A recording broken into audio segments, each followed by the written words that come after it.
शिवसेना उद्धव बाळासाहेब ठाकरे नेते संजय राऊत यांनी उपराष्ट्रपती पदाच्या निवडणुकीवर भाष्य करत एक वेगळा मुद्दा मांडला आहे. निवडणूक पितृपक्षाच्या काळात घेतली, याचं कौतुक झालं पाहिजे असे ते म्हणाले.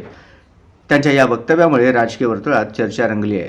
राऊत यांचे विधान उपरोधिक आहे का, की खरंच निवडणूक प्रक्रियेच्या वेळेवर त्यांनी कौतुक व्यक्त केलंय, याबाबत विविध प्रतिक्रिया उमटत आहेत. निवडणूक आणि धार्मिक सांस्कृतिक संदर्भ यांचा केलेला हा उल्लेख सध्या सोशल मीडियावरही चर्चेत आहे. मी हा मुद्दा गमतीने मांडलेला आहे.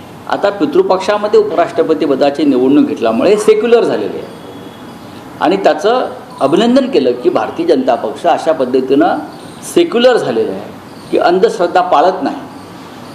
अंधश्रद्धेच्या वर जाऊन त्यांनी पदाची निवडणूक पितृपक्षात घेतली, याचं कौतुक केलं पाहिजे. त्यांना समजलं नाही, ते बिंडोकच आहेत ना.